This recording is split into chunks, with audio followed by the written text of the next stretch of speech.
वालों की समस्या जानने के लिए न्यूज स्टेट की टीम उनके बीच भी पहुंची। घुटने भर पानी में होते हुए लखीमपुर में शारदा नदी अपने खतरे के निशान से ऊपर है, लिहाजा इस वक्त आप देख सकते हैं कि प्रतापीपुर गांव में आप देख सकते हैं कि मैं इस वक्त यहाँ पर इस गांव में मौजूद हूँ और यहाँ आप देख सकते हैं कि घुटने तक पानी आ चुका है।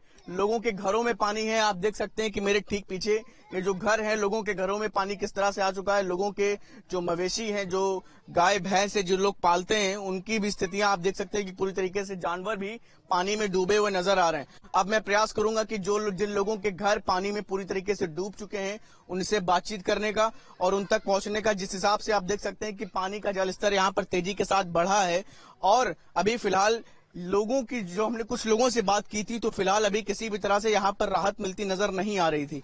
अभी फिलहाल हम इस गांव में पहुंचे हैं। ये बैठ जाइए। क्या नाम है आपका? मनमोहन जी, क्या स्थिति है अभी? बारिश की मतलब बाढ़ की स्थिति, काफी ज्यादा घरों में पानी आ चुका है। बाढ़ की स्थिति बहुत खराब है, पानी घरों में घुस गया है और यहाँ जो है सब मामला बहुत दिक्कत है। आदमी को बहुत परेशानी है। शासन प्रशासन कुछ ध्यान नहीं दे रहा है। नेता नगरी प्रधान है, जैसे प्रधान यहाँ कोई ध्यान ही नहीं दे रहे हैं। आप तो देख रहे हैं यहाँ कौन है। न्यूज स्टेट की टीम एक महिला की झोपड़ी में भी गई। झोपड़ी में पानी भरा था और चूल्हा बह चुका था और किचन का सामान तख्त पर पड़ा था।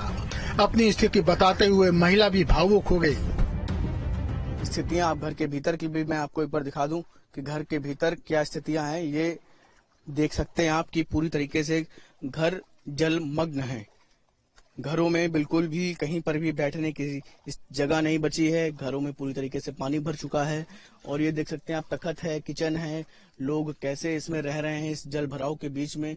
ये एक बार मैं आपको घर के अंदर घुस के ये तस्वीर दिखा देता हूँ कि ये देखिए किस तरह से लोग जो है यहाँ पर जो है रह रहे हैं। घरों में पूरी तरीके से पानी आ चुका है।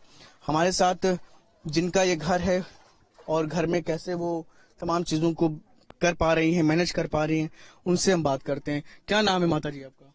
जमीना जी, पानी कब आ गया घर में? 8 बजे रात में। कल शाम को 8 बजे शाम को पानी आवा।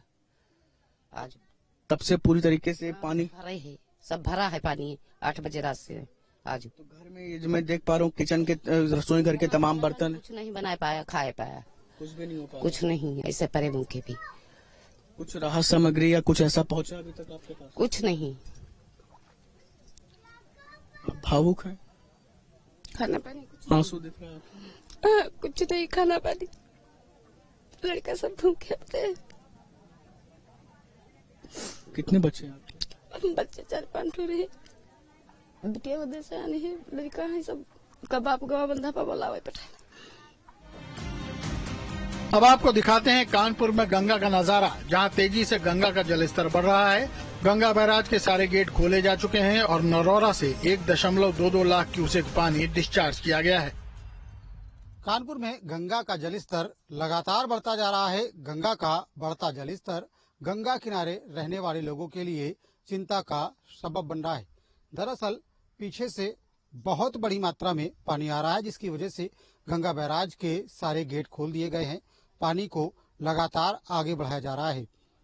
नरौरा से 1.25 लाख क्यूसेक पानी छोड़ा गया है, जिसकी वजह से गंगा बैराज के गेट पर दबाव पड़ रहा था।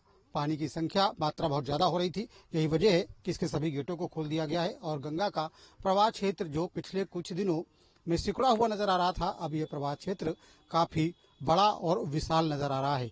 गंगा का पानी लगातार बढ़ रहा है। तमाम घाट जहां से गंगा दूर हो गई थी, घाटों पर गंगा आ गई है और आप देख सकते हैं कि हम अटल घाट पर मौजूद हैं। अटल घाट की जो सीढ़ियां हैं वो गंगा के पानी से डूब गई हैं। तमाम जगहों पर जहां लोग खड़े होकर के गंगा का मनोरम दृश्य देख सकते थे, उन जगहों पर गंगा का पानी भर गया है। ऐसे में कानपुर में भी अब बाढ़ की आशंका जताई जा रही है, जिसको देखते हुए जिला प्रशासन ने भी अपने स्तर पर लगातार तैयारियां शुरू कर दी हैं। इसके साथ ही साथ गंगा के जल स्तर पर भी निगाह रखी जा रही है। गंगा जैसे ही खतरे के निशान के पास पहुंचेगी, उसके बाद तमाम बांध चौकियों को अलर्ट कर दिया जाएगा। आप देखिए गंगा का जो प्रवाह है वो लगातार बढ़ रहा है। गंगा का बढ़ता हुआ जल स्तर प्रशासन के लिए भी परेशानी का सबब बन सकता है, क्योंकि पिछले सालों में देखा गया कि कानपुर में बड़े पैमाने पर गांवों में गंगा का पानी भरा। ऐसे में इसको देखते हुए प्रशासन की निगाह लगातार चढ़ रहे गंगा के जलस्तर पर बनी हुई है। यूपी में बाढ़ का प्रकोप आपने देखा, जहां यूपी को सबसे ज्यादा खतरा नेपाल और पहाड़ के पानी से है। अब तक यूपी में तराई क्षेत्र में बाढ़ का थोड़ा असर दिखाई दिया है। पीलीभीत, लखीमपुर, बलरामपुर और श्रावस्ती जिले बाढ़ की चपेट में हैं। राहत आपदा आयुक्त कार्यालय कंट्रोल रूम से यूपी की बाढ़ पर नजर रखी जा रही है कि कौन से इलाके बाढ़ से प्रभावित हो रहे हैं। उत्तर प्रदेश में मानसून आने के साथ ही जो सबसे बड़ा खतरा होता है वो बाढ़ का है, और बरसात जिस तरह से हो रही है, उत्तर प्रदेश के कई ऐसे क्षेत्र हैं जहां पे बाढ़ का खतरा सामने दिख रहा है। छोटी बड़ी नदियों को अगर मिलाएं तो उत्तर प्रदेश में लगभग 1 दर्जन के करीब नदियां हैं, और अगर खास तौर पे हम इधर काठमांडू या नेपाल की बात करें या दूसरी तरफ देहरादून की बात करते हैं, उस तरफ पहाड़ों की तरफ से जो नदियां आती हैं उनमें पानी ज्यादा होता है। इस वक्त हम राहत आपदा आयुक्त कार्यालय पे हैं। ये कंट्रोल रूम है जहां पर सभी नदियों को लेकर के न सिर्फ यहाँ पर देखा जा रहा है कि पानी का जलस्तर कैसा है, बल्कि इस बात को भी देखा जा रहा है कि कहाँ किस तरीके की रेस्क्यू ऑपरेशन की जरूरत है। हमारे साथ अदिति उमराव मैडम हैं, परियोजना हेड करती हैं। मैडम, हर वक्त जब बाढ़ आती है तो सबकी निगाह होती है कि आखिर यूपी में कौन से इलाके हैं जहां पे ज्यादा खतरा है, जहां पे ज्यादा गुंजाइश दिख रही है कि बाढ़ की संभावना है। तो मैं देख रहा हूँ आप मैप को भी देख रही हैं और कागजों में भी, तो कैसे हम इसको जाने कि इस वक्त उत्तर प्रदेश में क्या हालात है? देखिए, एक national database for emergency portal एक बनाया गया है भारत सरकार के द्वारा। आप और ये रिमोट सेंसिंग डेटा के आधार पर इसमें जो सैटेलाइट पिक्चर्स हैं वो ली जाती हैं, और सैटेलाइट पिक्चर्स के माध्यम से इसमें प्रदर्शित होता रहता है कि जिस दिन वो सैटेलाइट उसके ऊपर के क्षेत्र से गुजरी तो उसमें प्रदर्शित हो जाता है। जैसे आप यहाँ देखेंगे ये ब्लू कलर का जो डेटा आपको ये पिक्चर्स दिख रही हैं, तो ये इनंडेशन को प्रदर्शित करता है। तो एक तो हमारे पास ये सोर्स रहता है national database for emergency management, लेकिन ये तो तब हम देख पाते हैं जबकि वो हो चुका होता है वहां इनंडेशन। लेकिन आप अगर इधर डेटा देखेंगे, मैं आपको दिखाती हूँ, ये जो वेबसाइट है पूरा जो सेंट्रल वाटर कमीशन की है, सेंट्रल वाटर कमीशन की वेबसाइट में लगातार हम वॉच करते रहते हैं कि अलग अलग नदियों में, जैसे यहाँ पर ये मध्य प्रदेश में कुछ नदियां हैं जो खतरे के जल स्तर से काफी ऊपर चल रही हैं, तो ये रेड दिख रहा है। इसके अलावा कुछ ऑरेंज दिख रहा है। उत्तर प्रदेश का जो तराई का क्षेत्र है, यहाँ की जो घाघरा और शारदा जो नदियां हैं जो नेपाल से आ रही हैं, उनमें कई क्षेत्रों में ऑरेंज हमें दिख रहा है।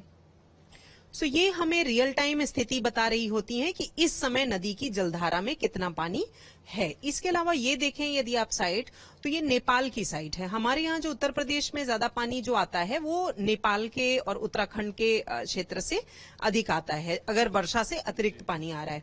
तो ये नेपाल में भी हम वर्षा देखते रहते हैं, कहाँ कौन सी उनके जो मॉनिटरिंग स्टेशंस हैं, रिवर वॉच करते रहते हैं उनका। देखिए, ये दो नदियां हैं नेपाल की जो वार्निंग लेवल पर चल रही हैं। इसके अलावा रेनफॉल वॉच करेंगे तो यहाँ देखेंगे कि ये कौन सा जनपद है, ये महोत्तरी जनपद है, जो कि वार्निंग जहां पर है, जहां बहुत ज्यादा वर्षा आज हो रही है। तो देखा आपने कि यूपी में इन दिनों बाढ़ का